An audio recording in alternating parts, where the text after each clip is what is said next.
What's up, everybody? Welcome back to another fantastic Saturday Pressed for Time. You don't know what day it is. This will be out on a Monday, but whatever. We just I finished wasn't wearing this recording. shirt before, right? Yeah, no, I'm definitely not still in my Dragon Ball recording shirt. We definitely didn't just finish talking about Dragon Ball Daima. No. Editing magic. But anyway, welcome. We have two very special guests today. These are folks that I have come to know over the past couple months over Discord. Now we've got Thomas Austin, who also has his own podcast, The Thomas Austin Show, which we will link down below. It's fantastic. It's kind of a stream of consciousness podcast that he runs by himself, which I cannot imagine doing. I don't know how to make content myself that is that compelling. So hats off to you. Welcome. Glad to be here. And we've got Andrew, who is also from the same Discord server. So you guys have the Horror Are Us Discord server, which tell me, you'll have to remind me, it's kind of a subset of the Horror Virgin podcast, right? Yeah, there's some things that went into it. But yeah. So it's a horror focused Discord server. And you guys, run that and run games in there that I'm never free to join. That's more Andrew's thing than mine. Yeah. Once or twice. But. Yeah. But no, it's super awesome to have you guys on. And as everybody will know already from the show title, we are doing obscure horror movies. And everybody watching, remember to take with a grain of salt what obscure means, because it's subjective and everybody is going to feel slightly differently. So if we have a movie that you're like, that's not obscure, you can tell us in the comments, but we're probably going to ignore it because the person that said it thought it was obscure to them. So just remember that and be nice and friendly. I do not have obscure horror movies because I don't really watch a lot of obscure horror movies. So everything that I say would probably end up being semi-mainstream, unless I just wax poetic again about Event Horizon. And even that I don't feel is very obscure. So our three wonderful companions here, including Benny, will each have 5. And we're going to talk about those. And yeah, that'll be it. So welcome, guys. Hey, this is fun. I had to do late homework today because I struggled with, as you mentioned, it being subjective. And, I overthink things and worry about, what are people going to think? I shouldn't care. Because at the end of the day, when we're horror fans, it's all kind of horror. And if you love it, that's what's important. So, yeah, we could dive right in. Like Child's Play 2. If you love it, that's what's important. You don't have to worry about what anybody else thinks. Anybody else in the world. Everybody else's opinion is especially Tyler's. I gave it 3 stars, god damn it. Yeah, you also watched like 9 Saw movies before it. That's true. I've been asking you to watch this movie for a long time, and he had to watch it out of pity. And of course that's gonna be like out of pity. It wasn't out of pity. Is this doll really like killing human beings? I'm like, yeah. Yeah, I was kind of taken aback. I was like, dude, it's a doll. Just push it off. Just step on the doll. Once you stop thinking about that, it's just go for the ride.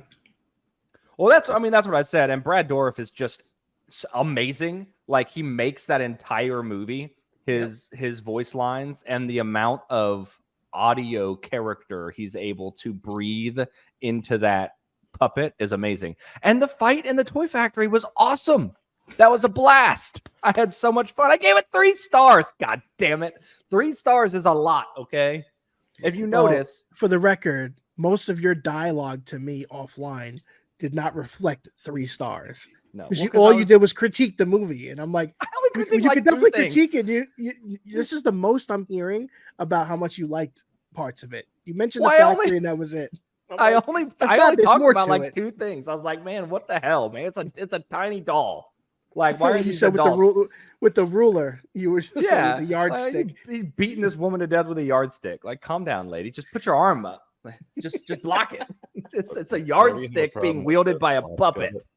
Maybe you have a problem with the logic of it. You just got to remember a wizard did it. Yeah, exactly. That's the exactly. That's it. Super voodoo. But no, yeah. So I liked them just fine. I thought they were fun. It wasn't like Terrifier that I gave half a star because that was the worst shit I've ever watched. Again, different segue. We won't get into that. That could be one of your obscure movies.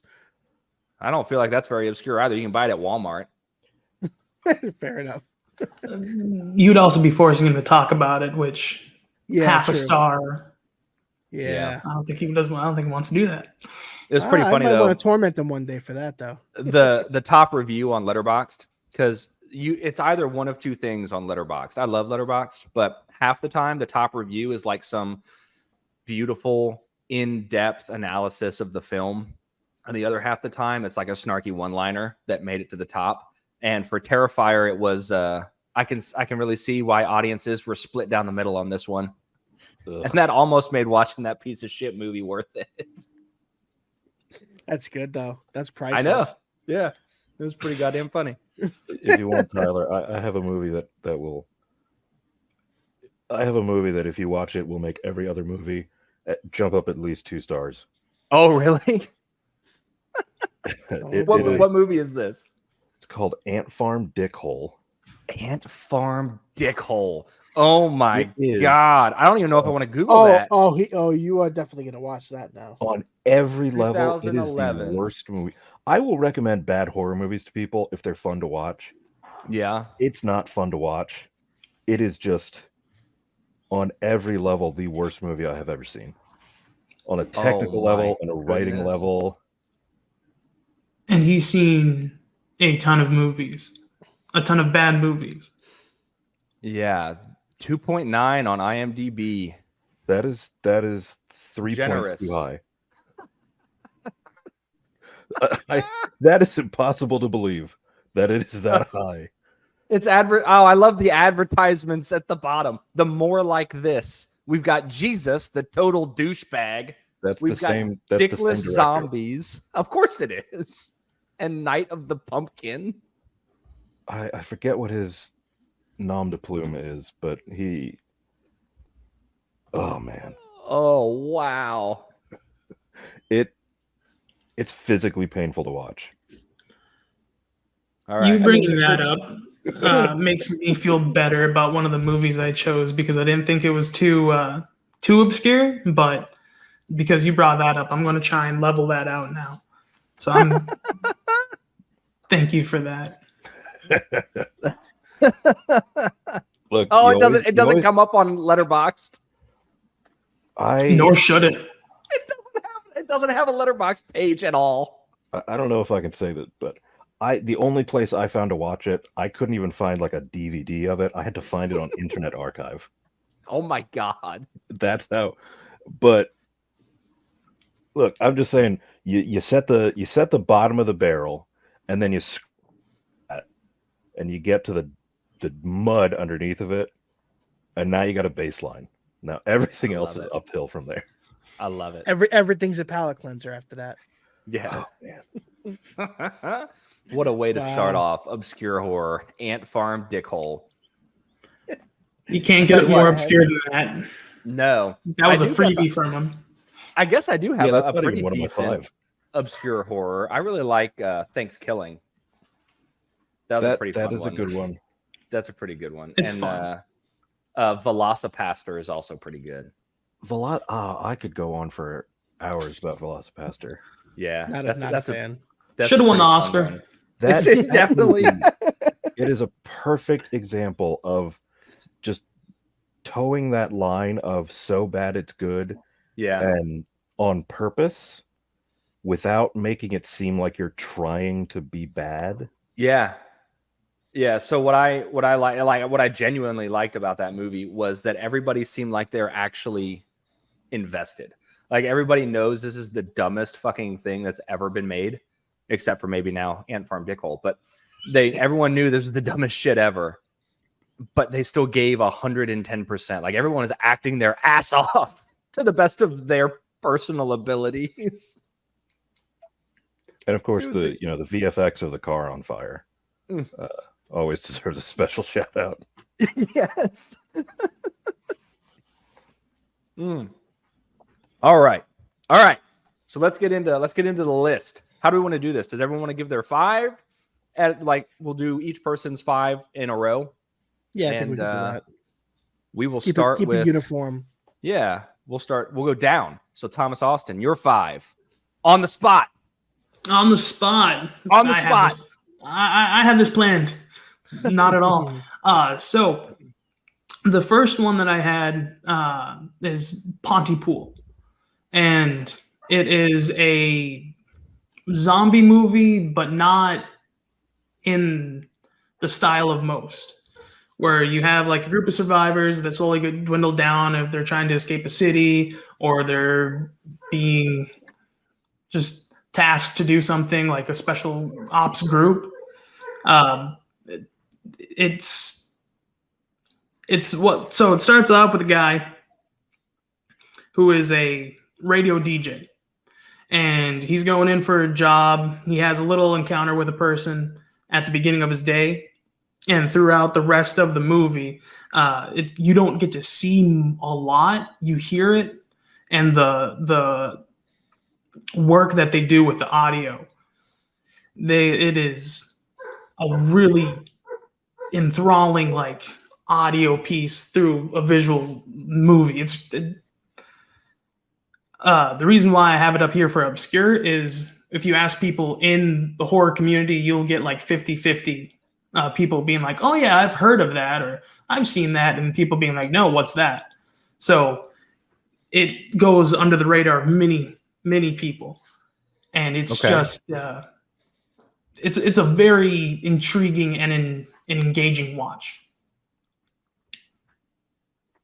Very cool. I like that poster. Oh yeah. Yeah, it's one of my favorites. Stephen Hattie, I think, should be in a lot more movies. Oh yeah, he has a wonderful voice. Oh yeah. This was actually I gave up one of the movies to Andrew so that way I could have this one. Okay. Very cool. Nice. Yeah, this looks really neat, and I like Stephen McHattie a lot. I'm very familiar with him, and he has an outstanding voice.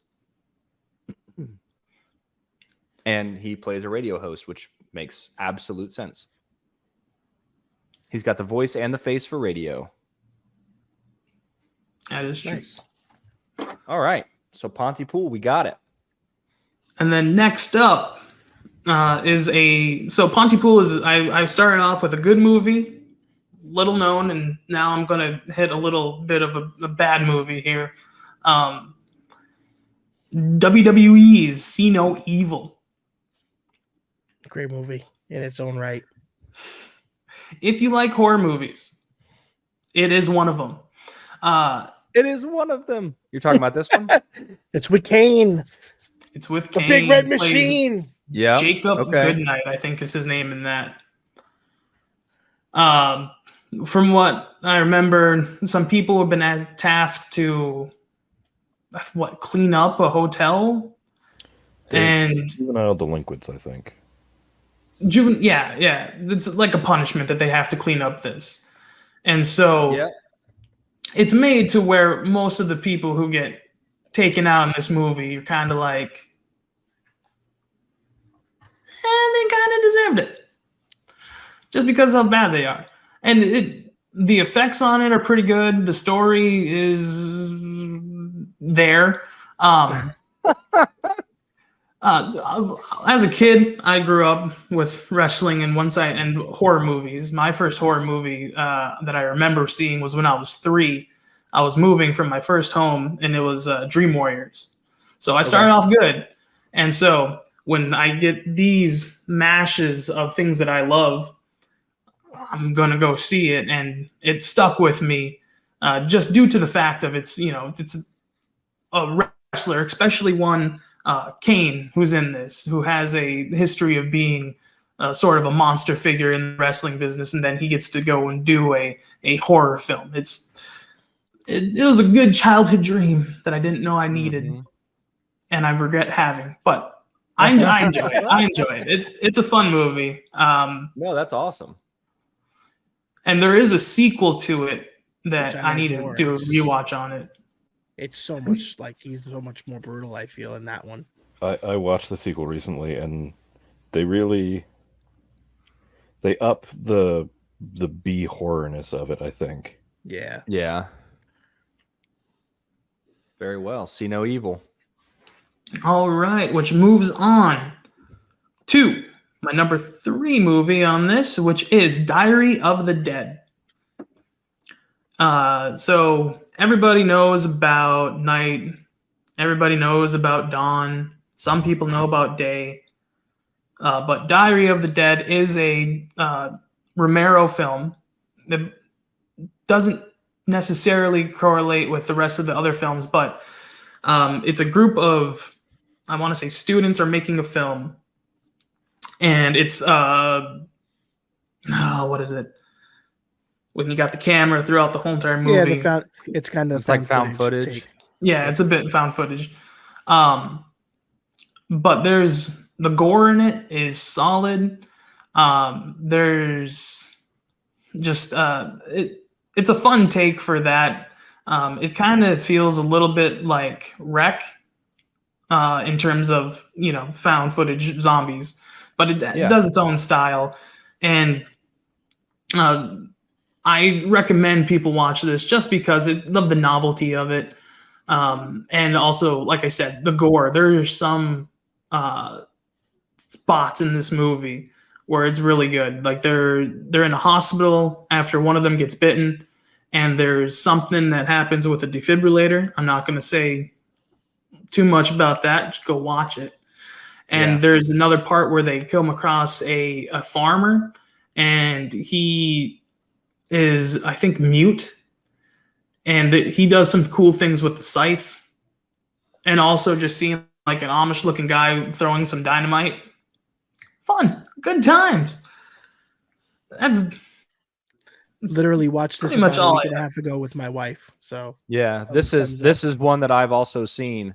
And it's funny. So I feel like some people are gonna be like, "Hey, it's not really obscure. It's Romero." But you would be surprised how few people know this is actually Romero. People think this is like a weird direct-to-DVD spin-off. And a lot of folks do not realize that this is actually a Romero film, despite it saying it, right, literally there. Yeah, I definitely thought it was one of the knockoff of the Deads. Yeah. No, but I've seen this one, and it really is a blast. I feel like it does not get the credit it deserves. So it definitely falls into the obscure. Like, hey, yeah, this is actually pretty great.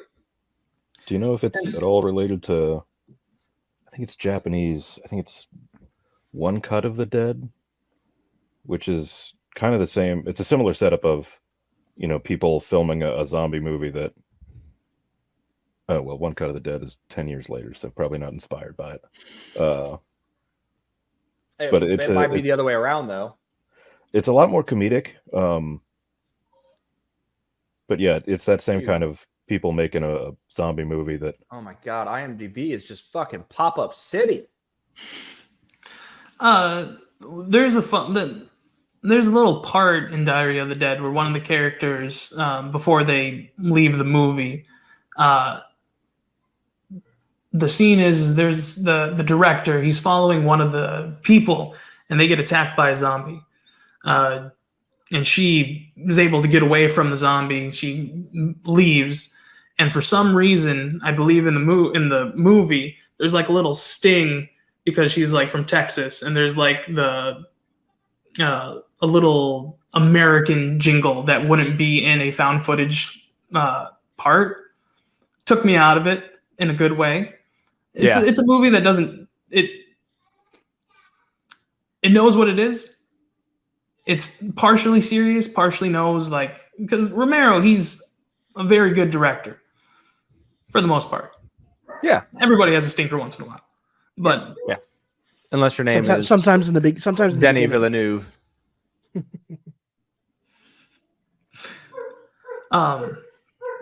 So I'm going to move on to my next one with Cheat. It's not a movie. It is a TV series called The Harper's Island. And it's basically CW's attempt at a murder mystery. I think it was like 2009. And So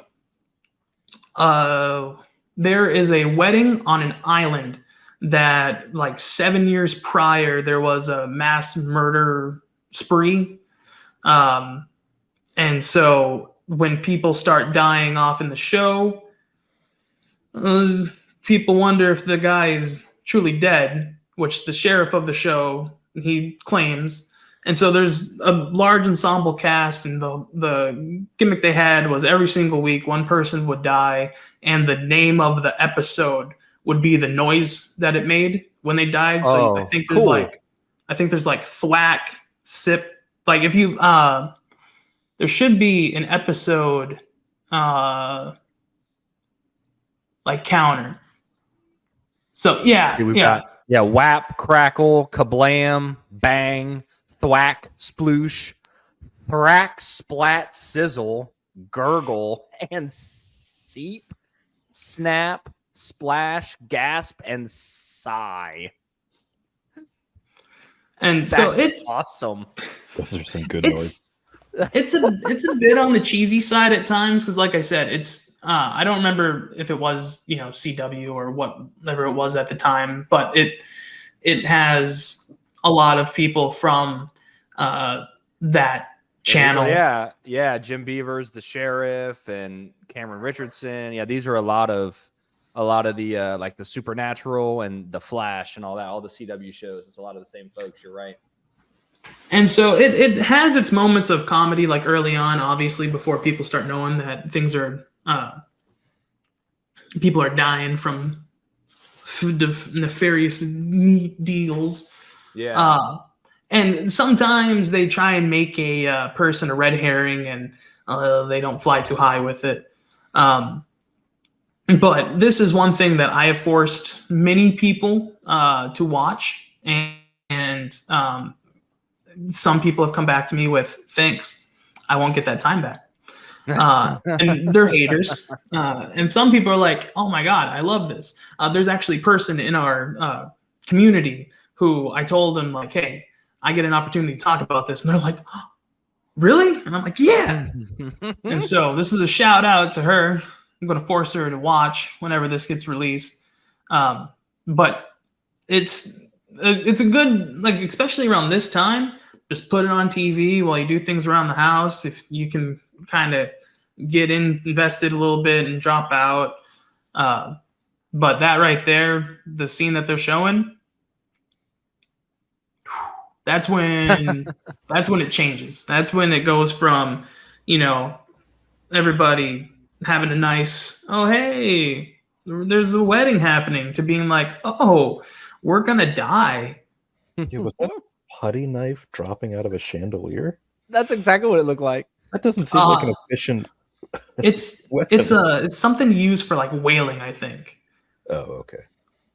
It's for cutting away the blubber. I think so. And so you saw there that it's used to not deal with whales. All right. So finally, I have probably my top five of horror movies. One that I am so happy I get to talk about, Dog Soldiers from 2002, I think. Yes. All right. So you got a military exercise in, I think, the Scotland, like somewhere in there. And things turn a little awry when one of their people ends up getting killed, kind of on their own fault. They're being chased, and it's one of the early kills, so I'm okay with spoiling it. And they get stuck in a limb of a tree that's hanging out, kind of reminiscent to something from Tucker and Dale versus Evil. But when that happens, they start noticing like there's something going on in the woods. They meet up with the Onion Knight from Game of Thrones right there, and he's saying that there's something that attacked my men. They're gone. They're dead. He's bleeding out. And turns out, well, it doesn't turn out, because they tell you the first scene of the movie, you're dealing with werewolves. And the gimmick here is an army, a group of soldiers against a pack of wolves. Dog soldiers is a name. I don't know if most people know it or not, for soldiers, like the pack right there. And it is just B-movie, fantastic. Like, look at that. That's 2002. That is what happens when you get to use practical effects. That's what happens when you get to make your monsters by hand. And it's just a fantastic movie. It stars Kevin McKidd, I believe. No? Yep. Yeah. Who some And people might Sean know Pertwee, from. I know. And Kevin McKidd, for all the Grey's Anatomy fans who watch. There you go. You get to see him be a badass, not in a hospital setting. Never seen Grey's Anatomy, but I know Sean, and obviously I know Liam. I actually follow Liam on Twitter. He's pretty fun. And I've seen this movie. I've also seen, I believe, what is like the awful attempt at a reboot that went straight to Netflix, where they do it in Afghanistan instead of Scotland, and it's Marines turning into werewolves. That I think that was a Masters of Horror episode. I don't know. It's terrible. I've seen that. Yeah, where it's like there's two of them that are soldiers that are werewolves. Yeah, I'm pretty sure they're like trying to hide it. They're trying to not let anybody know that they're actually werewolves because they understand that they are or something. I don't know. I've seen that one time, but I've seen Dog Soldiers, and Dog Soldiers is a blast. All of the things that I gave you, it has a wonderful mix of humor, except for See No Evil, and horror, except for See No Evil. I mean, there's some funny bits. It depends on how you approach it. Yeah. As stated at the beginning of the episode, it's all subjective. It's all, you to go into it. For my stuff, go into it expecting having a good time. And if you don't, that's your fault, not mine. Exactly. Where can they send the hate mail? Just put it right in the comments. Just comment on your own episode. This idiot doesn't know what he's talking about. I might do All that. right. Well, thank you, Thomas Austin. That was a good 5. Now, Andrew, you get to follow it up. No pressure. Mine, I have one. It's not really horror, but we'll get to that one. But I'm going to start off with, honestly, possibly my favorite horror movie that I've seen. It's called The Void. Great movie. Wonderful movie. Love going back to it. I need to soon. I don't think I've seen this. Yeah, it's missing out. Yeah, despite it looking like exactly my type of thing. Okay. Tell us about it, Andrew. Give us the breakdown. Sorry, I was telling you about it. My microphone cut out. Oh. But yeah, so it is one of it's Eldritch horror, which is one of my favorite genres. But unlike a lot of it, it's not just rehashing a Lovecraft story. It starts out with this hospital is closing. So there's only like a skeleton crew left over the night. And the first scene is this trailer. It starts strong of, they set a person on fire and then it cuts right into the hospital. And I don't want to spoil too much, but stuff starts going a little weird and hinky. But it has a lot of, creatures, and I'm a bit of a gore hound, so there's a lot of really good gore. Like a guy at one point slamming his head kind of around a pipe. Yes. With the pipe going through his head. But I did find out, actually, looking this up, getting ready for this episode, it is by a group called Astron 6, who also did the movie Father's Day, if you've ever heard of that. I don't think so. Is it with Elijah Wood? No, it is a very. I thought it was a. Yeah, okay. It was produced and distributed by Troma, so that should really tell you a lot about that movie. But they also did Leprechaun Returns and Psycho Gorman, which is another movie that I really enjoy. But they very intentionally made this one as a non-comedic horror movie. They kickstarted a lot of the budget. They got some people that were working on David Ayer's Suicide Squad to help them with the makeup and effects. And a lot of the creatures are practical effects, which they look fantastic. Yeah. So, here, let me see if I can share my other. I pulled it up on Letterboxd, and you'll see what I was talking about with the reviews. Script 200, sound design 450, camera work 800, creature effects $153,600, likable characters $50. Someone help me budget this. My family is dying. Yeah, yeah, it was pretty low budget, but It works very well. My Scream fanfic where Officer Dewey meets some Hellraisers and the Event Horizon. and then, like I said, the third review is a nice, deep, genuine review that someone wrote through. It mixes a lot of different horror styles. Like I said, creature feature. You've got cultists and all that different stuff. But I always, when someone asks for, what horror movie should I watch for October, it's the one I always go to of, you probably haven't seen it. You may have heard of it. It bounces around different streaming sites, but it is one of my favorite horrors. Yeah. So full disclosure, I am watching this tonight. Let me know what you think. Yeah, this is gone straight up. So Color Out of Space is one of my favorite movies in recent memory. And I am also a huge fan of any type of Lovecraftian horror.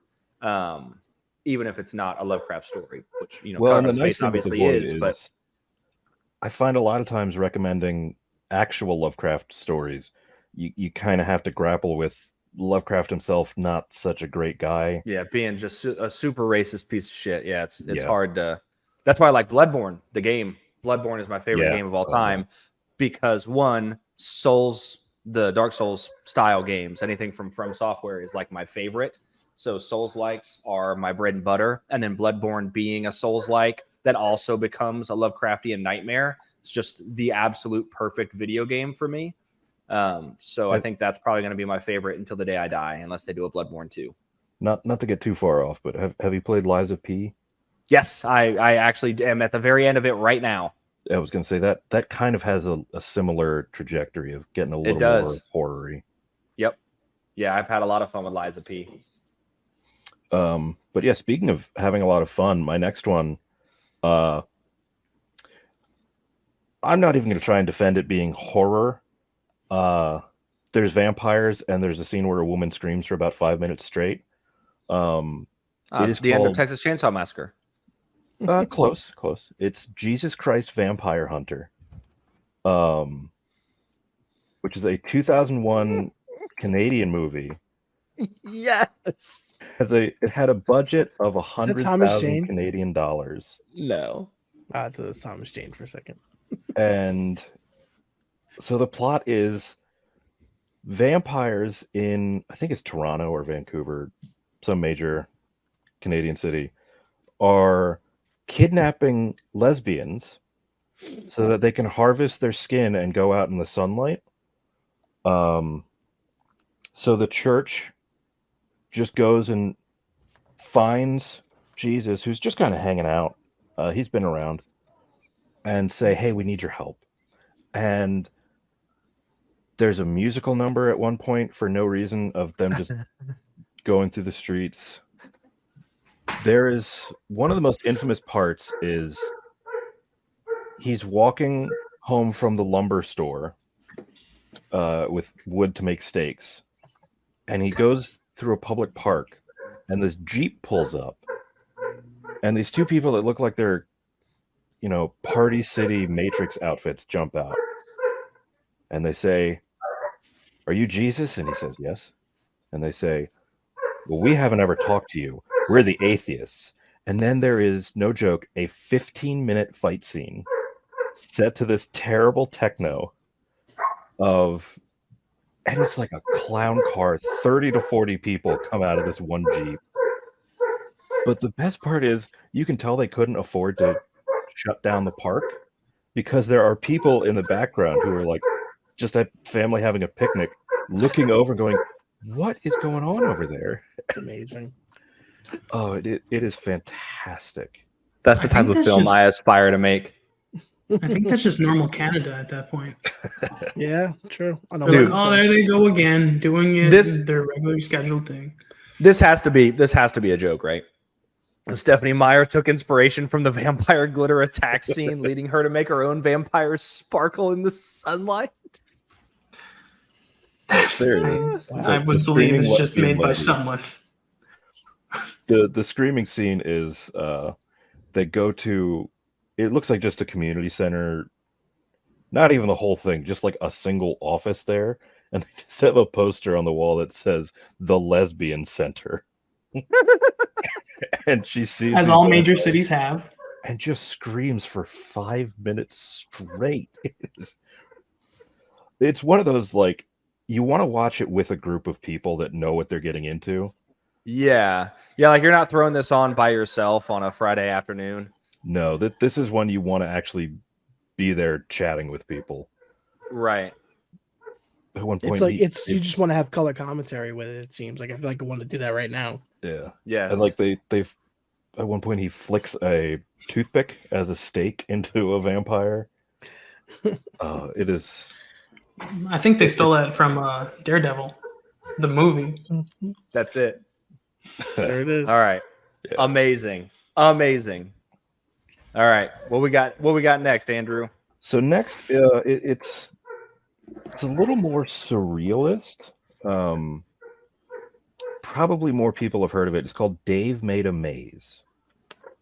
Whoops. Which is a little more recent. It's 2017. Nice. Directed by Bill Watterson, but not that Bill Watterson. Basically, this guy is having a bit of a mental depression episode. His friend comes over to his apartment and he has built, you can see it there, this maze out of cardboard right in the center. Yeah. But it turns out it's way, way bigger on the inside, and he's trapped and can't figure out a way out. So a bunch of them go in with him to try and get him out. And it's hard to explain. It's also pretty comedic.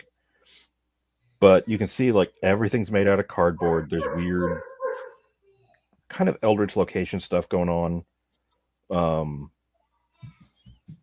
But like Oh, there's this looks gore. super fucking cool though. It is, and like there's gore in it, but it's all confetti and like red yarn instead of blood. Oh, that's so cool. It's But, like yeah. it reminds me of a Phil Tippett creation, but with live action people inside as well. There is one scene where it's shot from the side. There it is, and they're just little paper bag hand puppets for a little bit. Yeah. It's a lot of fun. There's a lot of cool visuals, and a lot of the story is more about like exploring, anxieties and not knowing what to do with your life, that kind of thing, but couched in this very strange and really inventive, I think, effects and whatnot. That is one that you can probably watch on your own and enjoy.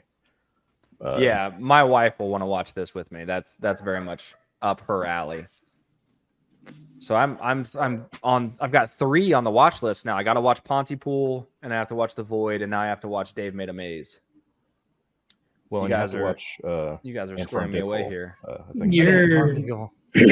You're in for one hell of a night. That's all I gotta tell you. Yeah, well, I probably won't watch them all tonight, but You would though. You would if you had the time. if I had the time, yeah, it's how hard it is to get my kids to leave me alone long enough to watch one movie. You know, I hear that you are constantly kind of like pressed for time. Some people might say that, yes. I'm glad I didn't have to say it today because I Thank feel you, like thank you. it gets very old for me. Yeah, Benny's normally the one to call it out.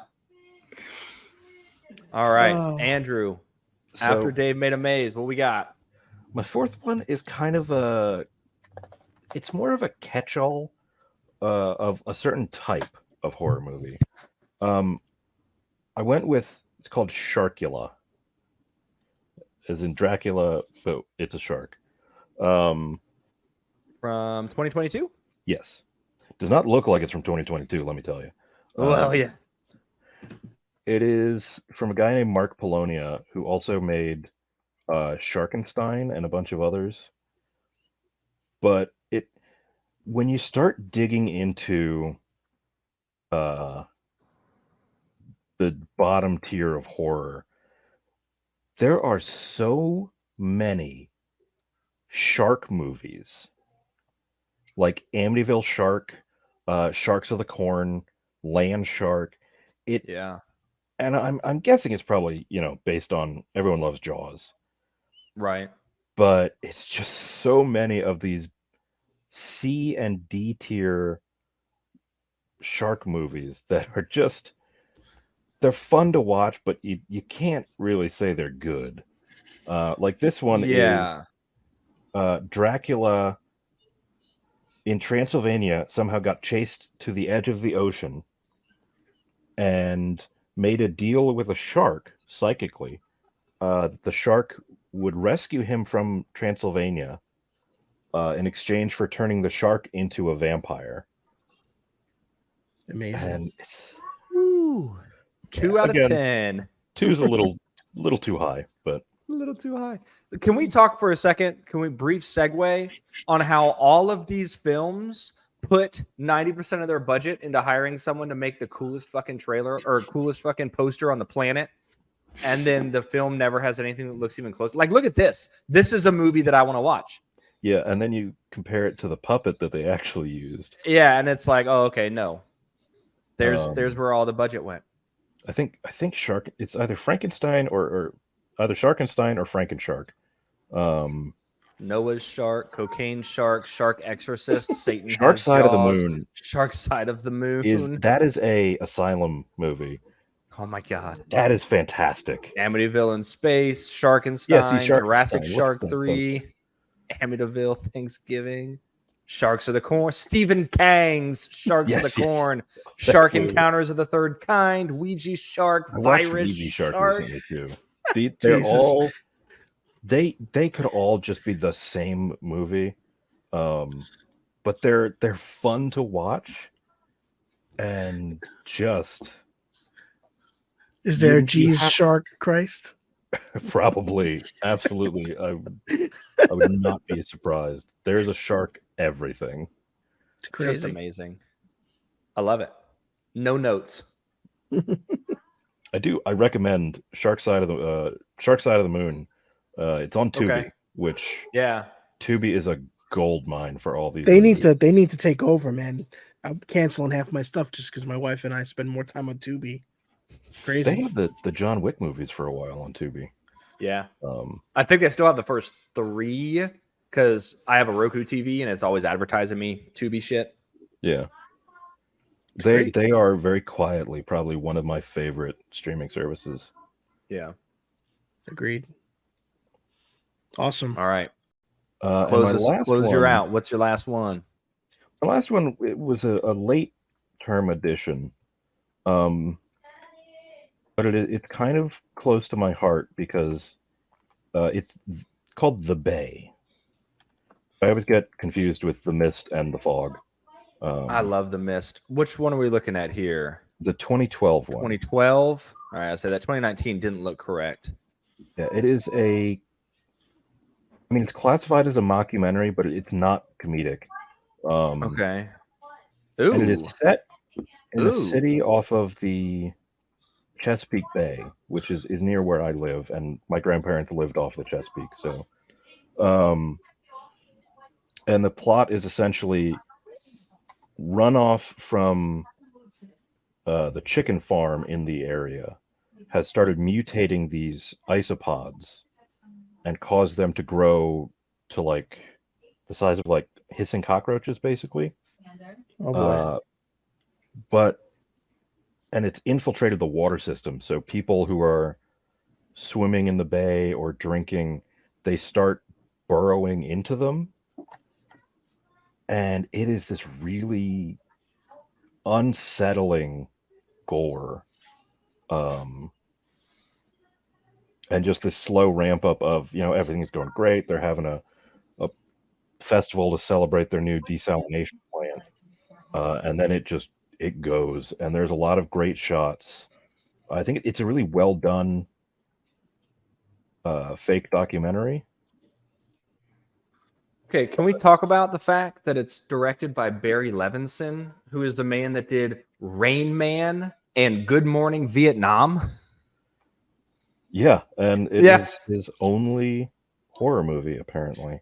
Yeah. And I would say he kind of knocked it out of the park. Rock the Casbah. Like, this dude has a filmography. And I'm pretty sure Jason Blum was one of the producers too. Yeah. And interesting. He's also in the B movie?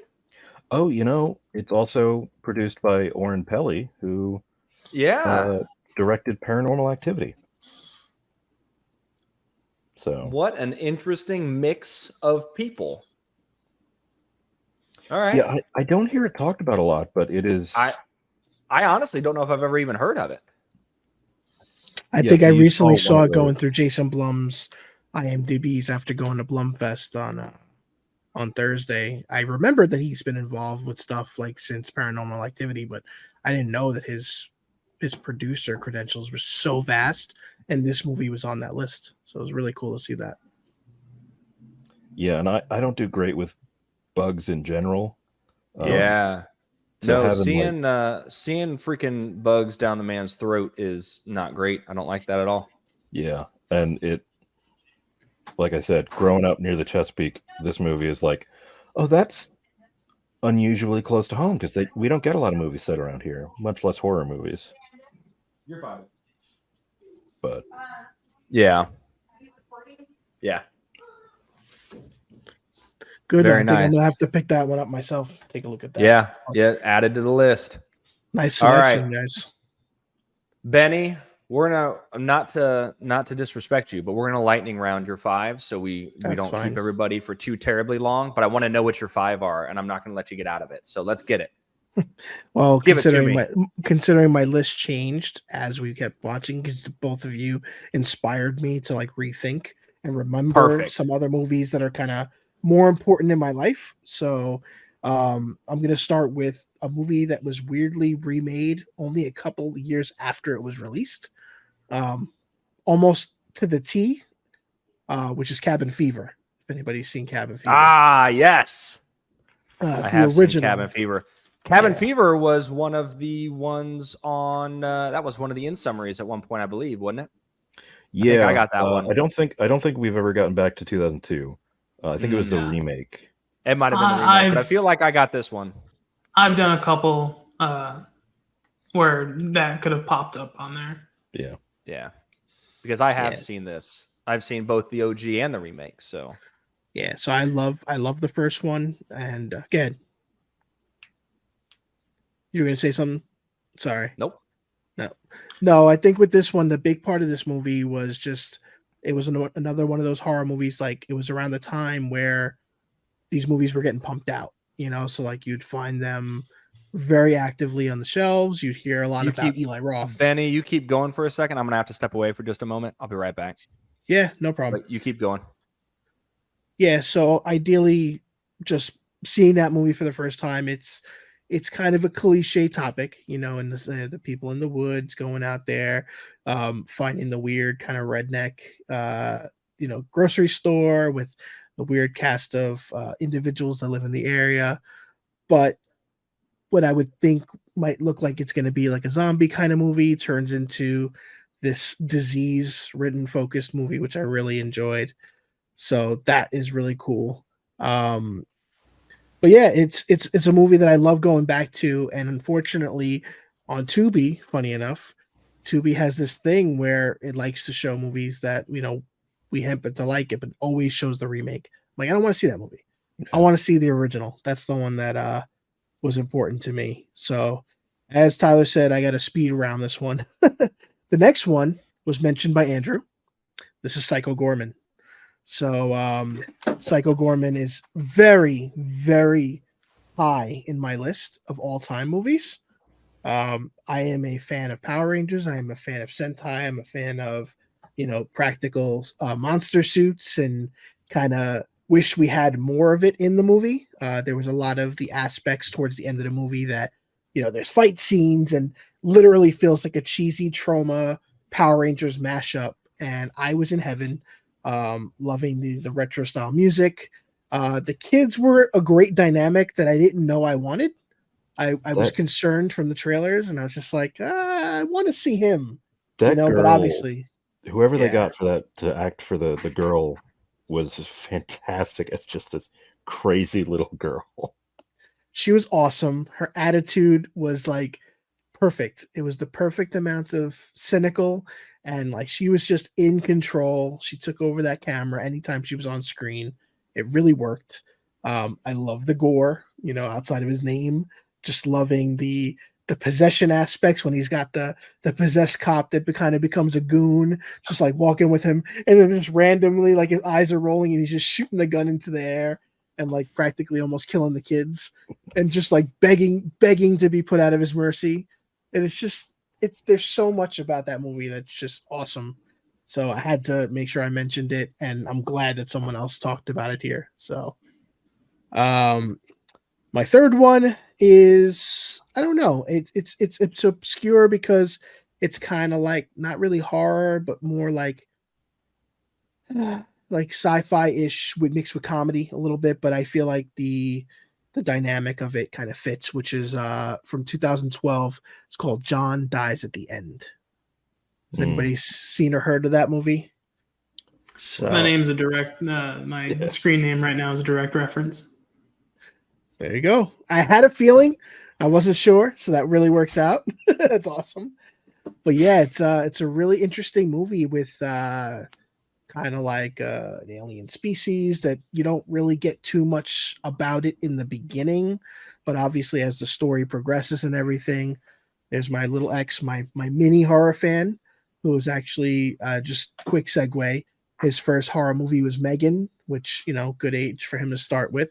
But he has watched Krampus, and he made it through, and you enjoyed it for the most part, right? Mm-hmm. Cool. It's a good movie. Yeah, let me finish up, all right? I'm almost done. 5 more minutes.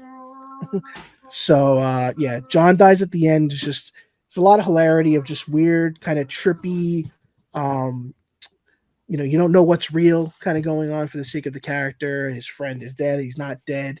And just a lot of like weird voices going on. And then just by the time it gets to the end, you're just like, what the hell is going on? And it's just like this cult, and there's like an evil kind of like, not Cthulhu, but like, evil entity of sorts. And it goes in overdrive within the last like 20 minutes. And I loved every minute of it. I could put it on any day. It's a ton of fun. And I'm glad, again, another movie that I felt I might be the only one that knew. So awesome to see that. A web novel, I think. I wouldn't know that. I apologize. It was an old web novel, but the whole idea was he wanted to make a movie or a novel where the title spoils the ending, which is why it's called John Dies at the End. Interesting. Okay, that works. Very cool. I got 2 more. One is a weird one because it's not a movie that I love now, but it has history in my childhood, and there's an interesting little journey that goes with that. This movie is from the 80s, 87. This movie is called Street Trash. Street Trash is a movie that I saw and didn't remember much of it, but knew enough years later as an adult to try to find this movie again. It was a movie that I used to sneak under my parents' blanket. They would be watching this movie in like the living room. Their room was connected. and I'd watch like parts of this movie, and it's basically about an old liquor store. This guy is going into his basement, finding, stuff. He finds like a little crevice, finds an old vat of like alcohol from who knows when, and it's called Viper, and it's disgusting looking, but he's like, I could sell it cheap. So he brings it up, puts it on the thing. There's a homeless guy that's kind of just going around. There's a lot of homeless in this movie. Traditional old school 80s stereotype of like the homeless bums, kind of like the way they all look the same in a sense, raggedy and very gritty kind of city that they're in, almost reminiscent of like what Brooklyn used to look like in movies, like always like, oh, it's that dark alley, and you'd have those people like if you stop at a red light at night, people like trying to clean your windshield with a paper bag and stuff like that cliche. Which movie is this? Sorry, I'm back now. I'm getting caught up. No worries. This is my number 4. So this is Street Trash. This is a 1987 bizarre practical effect based horror movie. And interesting. The biggest scene I will tell you that I remembered is a scene after someone drinks this liquid, basically makes their body like melt from the inside. And neat. This bum is pretty much sitting on a toilet that's just in the middle of an alley. That's a compelling poster. And he melts right into that toilet. Yeah. And we're talking like purple, green oozing out of the toilet. And that's what stuck in my head for years. So then I, as a young adult in like the mid 2000s, I was desperate. I'm like, I need to find this movie. I don't know the name of it. I just remember this scene, this guy melting into a toilet, and that's all I had. And my wife and I were in Disney, of all places, okay, with the Virgin Megastore. Does anybody remember the Virgin Megastore? No. It was basically like a video music record store that was run by Virgin Records, and they had one in downtown Disney. And my wife and I were there shopping, and I always looked at the DVDs. They would always be $40-$50. They were still at that time where they were peaking in price. And I'm looking through the horror. I'm like, I gotta find this movie. I'm like, no way. And literally the DVD has the toilet with the face. Like it's not that exact picture. And I looked at the back and it just came back. And I just remember being hidden under my parents' blankets watching that scene as it happens. And I will spoil a portion that's really fucking weird about this movie. A guy gets his dick cut off and it gets thrown around by the end of the movie. It's hilarious. Nice. It's awesome. Little shuttlecock, huh? It is. Yeah. It is B, C, D. It is all sorts of bad. I don't recommend it as being a good movie, but it's a great, fun flick to just watch for the sheer stupidity, the time that it was filmed, the practical effects, and just like I mentioned, the scenes of just the sheer punishment that this Viper does to these guys. Guys going in the stores just stealing shit, throwing it in their pants. But amazing. I'll wrap it up with my last one. I'll just tell you, Tyler, the other ones. You were there for Cabin Fever. Psycho Gorman is my number 2. Okay. John Dies at the End was my number 3. John Dies at the End is great. And Street Trash. And now Street Trash. A movie that is Finale. In my top 5 of all time. Okay. Weird to say that, right? This is Brain Scan. Has anybody seen Brain Scan before? I have heard of it. I've heard the name. Brain Scan is a movie that stars Edward Furlong of Terminator 2 fame. Yep, we've talked about this before. This is a movie that I saw, around the time it came out with, we didn't have the internet. We didn't have promotions, but my late father had a comic book store, and I had Fangoria, and I had access to books. And this was a movie that I read about. And the movie is basically about a kid that is into everything horror. His friend tells him about this new horror computer game that's on a CD-ROM. It was the big hype of the time, called Brain Scan, and the idea is that it's an immersive way of VR without VR. Like the video will kind of take your essence in without any equipment, and you become the murderer of your own story. And the idea is this kid. Go ahead. Andrew Kevin Walker, the guy that wrote it, is the guy that wrote Seven, and he wrote The Killer, the new David Fincher coming out. He wrote Sleepy Hollow. He wrote Metalocalypse. He's done an episode of Love, Death, and Robots. He did The Wolfman. He did 8mm with Nick Cage back in the day. That's a man with a solid writing filmography under his belt. There's a range of credits. Yeah. So, I mean, it's a bizarre movie in its own right because, again, it's not something that had been done before. I'm a video game guy at heart. I'm literally wearing video games, rot your brain on my shirt. So what better way of, there it is. And I am a diehard. I've got Dragon Ball. You know what, Tyler, we got the plug. Numbskull, baby. God damn it. Every The episode. candle returns. All right. Literally. I do have to go. Okay. I've got everybody's Brainscan. clamoring at my door. Yes, everybody check out Brainscan. It is worth your time. Unfortunately, the one thing I will say, it's tough to watch if you get offended by people that may present themselves like perverts, because he's a little bit of a stalker, Ed Furlong, in the movie. I didn't think of any as a kid. When you watch it now, and I'm like, a little cringe. But outside of the movie, he's watching his neighbor from the window kind of thing. And I'm like, but outside of that, awesome film, practical effects, and CGI for the 90s, but fun movie. Thank you. I know we got to cut it short, guys. Thank you so much for all your time. We appreciate it. Yeah, guys, seriously, this was great. Thank you for coming on. Yeah. Happy Halloween, everybody. Happy Halloween. See you soon. Anytime. All right. See you, everybody. See ya. See ya.